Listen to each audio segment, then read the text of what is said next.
제목 귀신이 먼저 사랑을 배웠다. 섭소천과 영채신의 우정과 신의 인트로 어두운 화면, 빗소리, 바람에 흔들리는 등불, 먼 곳에서 은은한 종소리가 울림. 귀신이 사람에게 살아남는 법을 가르쳐줍니다. 이 말을 믿으시겠습니까? 보통 우리가 아는 이야기는 이렇습니다. 귀신은 사람을 해치고 유혹하고 파멸로 이끕니다. 요괴는 인간의 정기를 빼앗아 자신의 힘을 키웁니다. 그런데 오늘 제가 들려드릴 이야기는 정반대입니다. 귀신이 선비에게 여기서 도망치세요 라고 속삭입니다. 요괴의 명령을 거역하면서까지 자신의 목숨을 걸고 낯선 사람을 구하려 합니다. 왜 그랬을까요? 중국, 청나라 시대 기이한 이야기를 모아 요제지이를 쓴 포송룡이 전하는 가장 아름답고도 슬픈 이야기, 요제지이 속황량 조기의 꿈에 이어 두 번째 이야기를 들려드립니다. 그리고 마지막에 여러분께 하나의 질문을 던지겠습니다. 지금 당신 앞에 있는 유혹은 무엇입니까? 그리고 당신이 지켜야 할 약속은 무엇입니까? 만약 여러분이 깊은 밤, 낡은 절에서 하룻밤을 보내게 된다면 어떨까요? 그리고 그 절에는 사람을 유혹해 죽이는 귀신이 살고 있다면요? 그런데 더 으스스한 건 그 귀신이 여러분을 죽이러 온 게 아니라 여러분에게 살 길을 알려주러 온다면 어떨까요? 오늘 이야기는 중국 괴담기담의 전설 요제지이에 나오는 섭소천 이야기입니다. 영화 천녀유혼의 원작으로도 유명하죠. 이 이야기의 핵심은 단순한 귀신 로맨스가 아닙니다. 사람의 강직함이 귀신의 운명을 바꾸고 귀신의 신의가 사람을 살린다. 이승과 저승의 묘한 경계선에 대한 이야기입니다.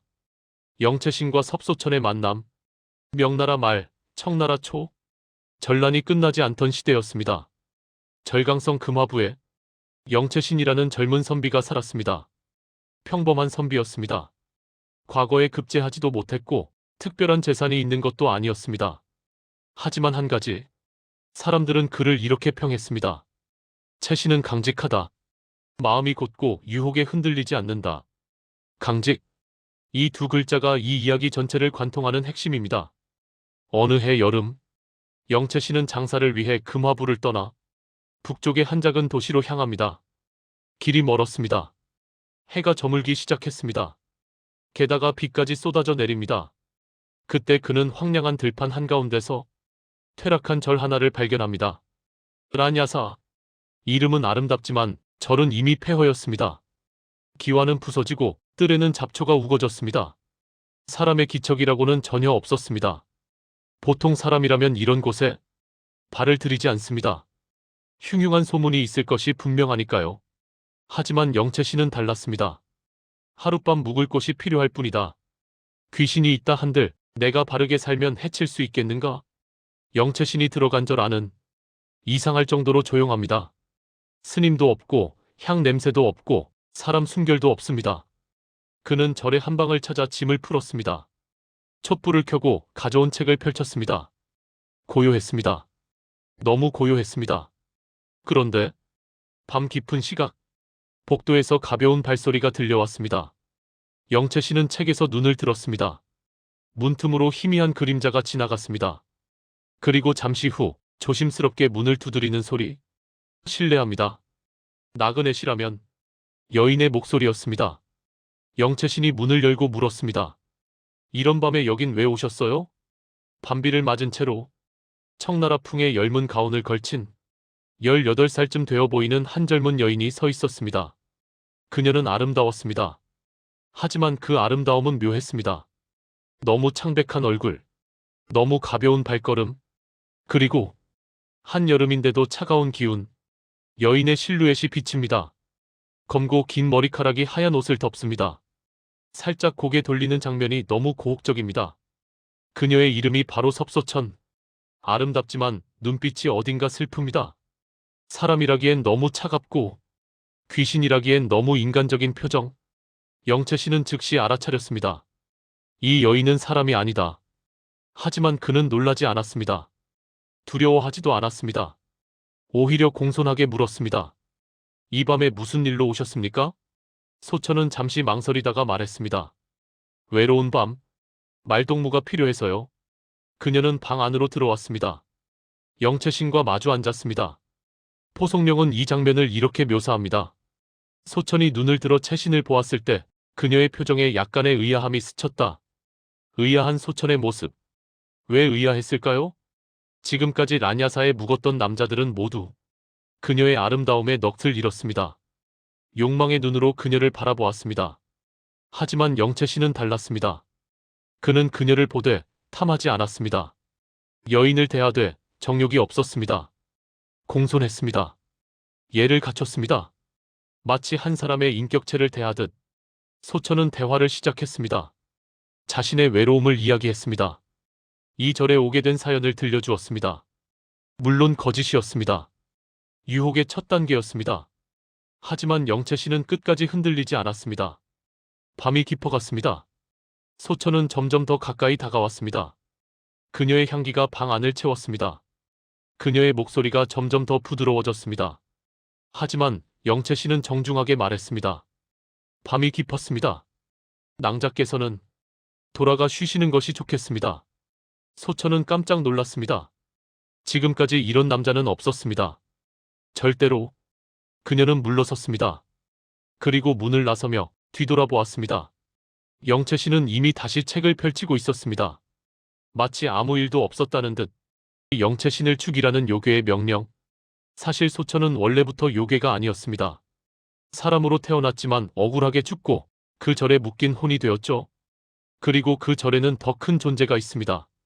혼을 잡아먹고 귀신을 부려 사람을 죽이게 만드는 요괴. 어둠 속에서 무거운 숨소리가 납니다. 나뭇잎이 거세게 흔들립니다. 요괴는 소천에게 명령합니다. 저 선비를 유혹해 피를 가져와. 소천이 손을 떨며 고개 숙입니다. 소천은 이미 수없이 많은 사람을 자신의 의지와 상관없이 죽음으로 몰아넣어야 했습니다. 그것이 살아남는 유일한 방법이었으니까요. 요괴의 명령에 못 이겨 소천이 영채신에게 다시 왔습니다. 소천이 영채신에게 다가가며 미소를 짓는데 눈빛은 울먹입니다. 선비님, 이 밤이 무섭지 않으세요? 혼자 계시면 외로우실 텐데. 여기서 대부분의 사람은 무너집니다. 그런데 영채신은 달랐습니다.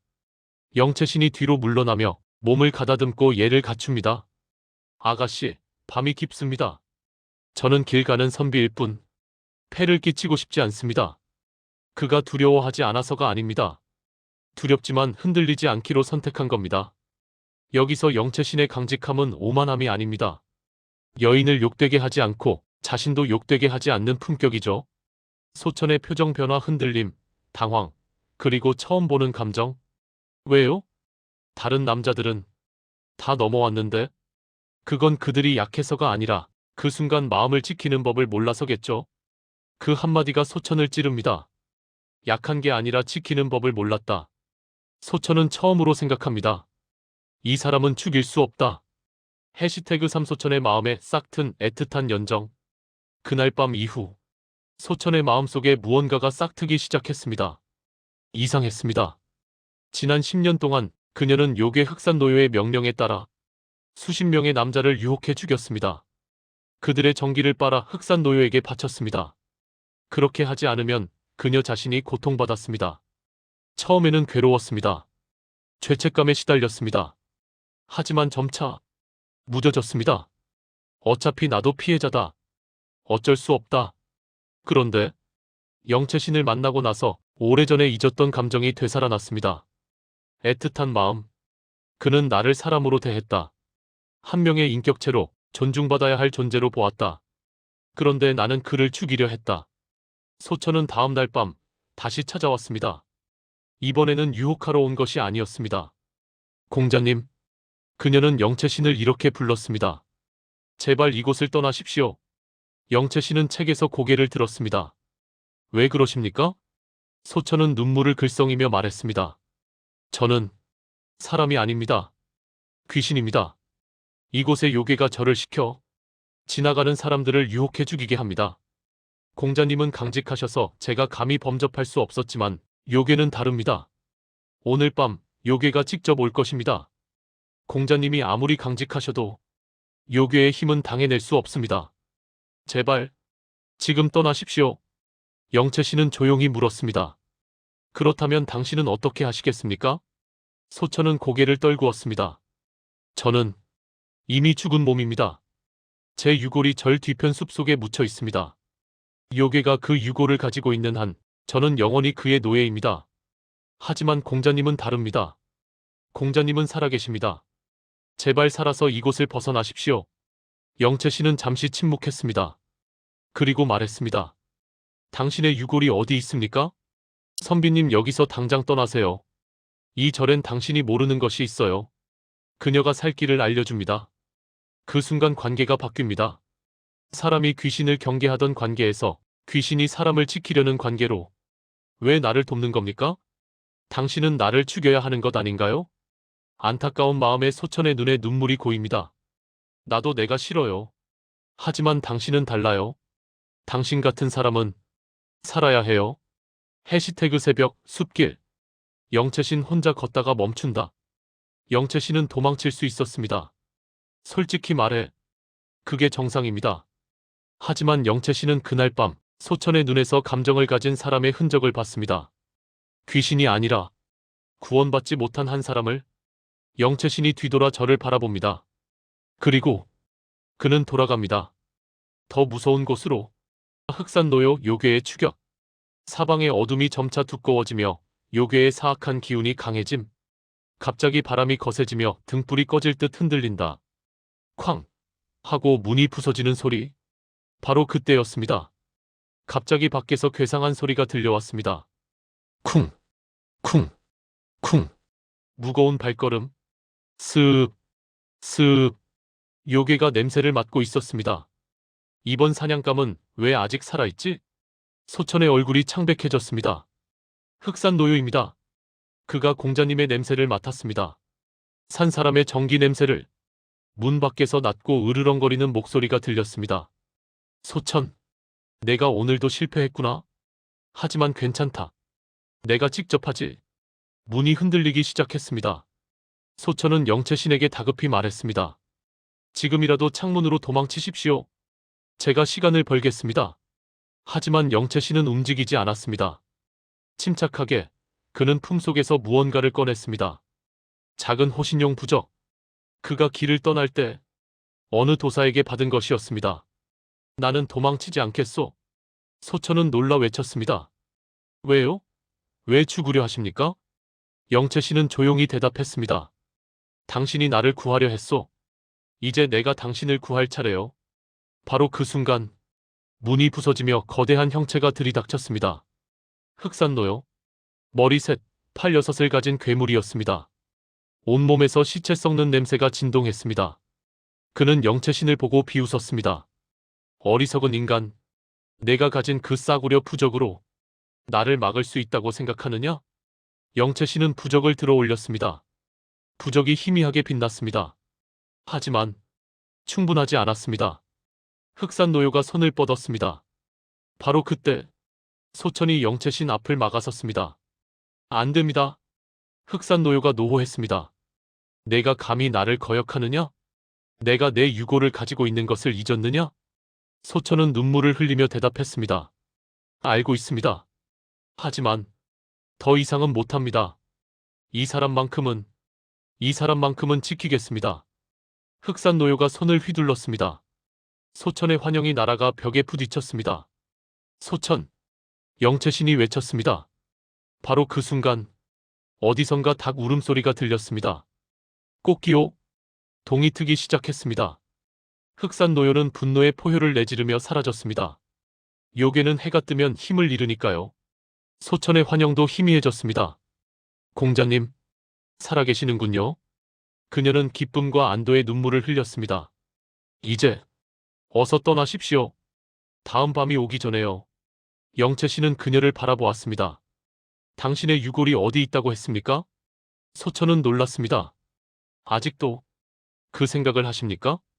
공자님, 저는 이미 죽은 사람입니다. 공자님의 목숨을 더 이상 위험에 빠뜨릴 수 없습니다. 영채씨는 고개를 저었습니다.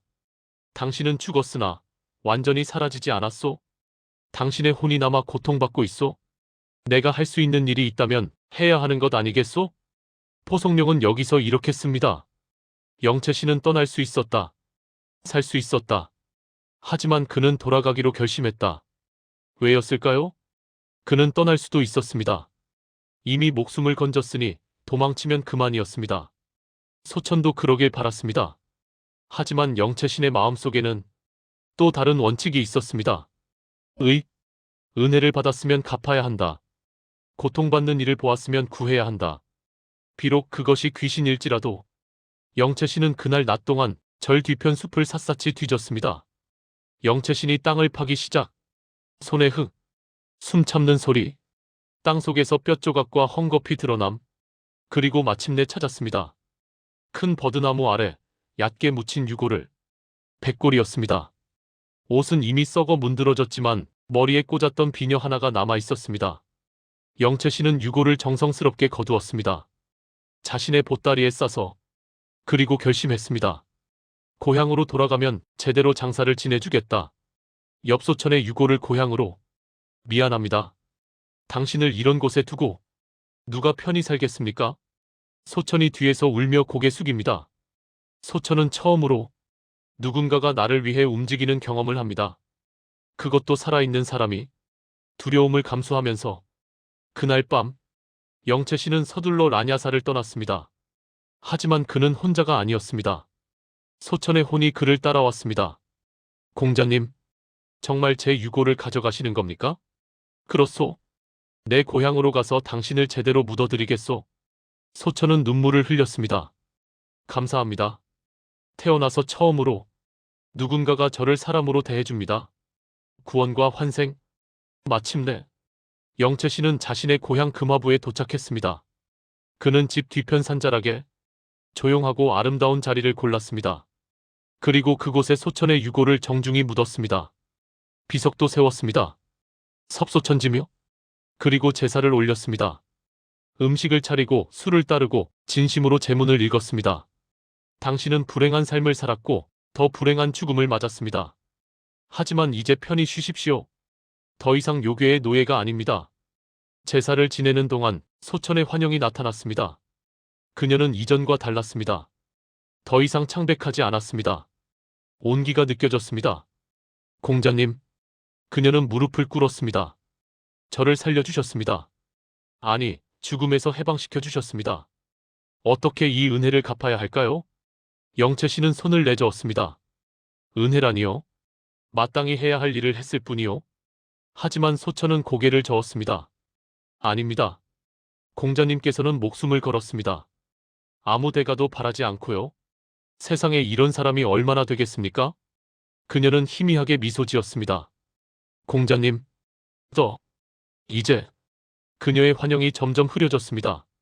아니요, 가지 마시오. 하지만 소천은 고개를 저었습니다. 두려워하지 마세요. 저는 사라지는 게 아닙니다. 저는 이제 자유입니다. 그리고 3년이 지났습니다. 어느 봄날 영채씨는 혼자 소천의 무덤을 찾았습니다. 늘 그랬듯 제사를 지내기 위해. 그런데 무덤 옆에 어린 여자아이가 서 있었습니다. 3살쯤 되어 보이는 아이. 아저씨. 아이가 말했습니다. 소천이에요. 영채씨는 숨이 멎는 듯 했습니다. 아이의 눈.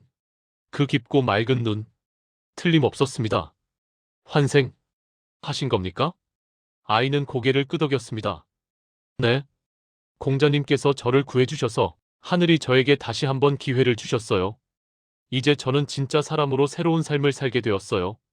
포송령은 섭소천의 이야기를 이렇게 끝맺습니다. 영채씨는 그 아이를 양녀로 받아들였다. 소천은 자라서 아름답고 현숙한 여인이 되었고 훌륭한 집안에 시집을 가 행복하게 살았다.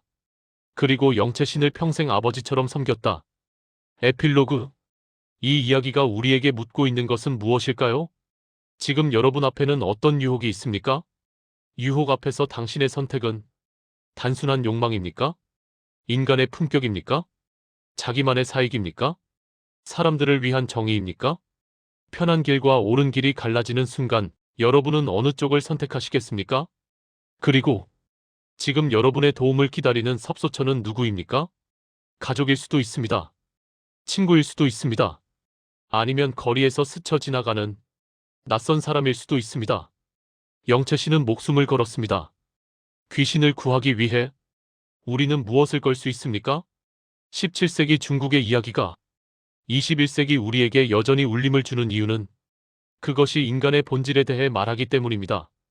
강직함, 의로움, 자비, 인간다움, 그리고 구원의 가능성. 이것들은 시대를 초월한 가치들입니다. 어쩌면 생사를 초월한 가치이기도 합니다.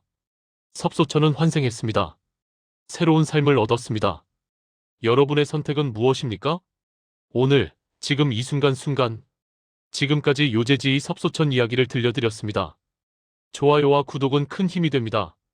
다음에 또 좋은 이야기로 찾아뵙겠습니다. 감사합니다.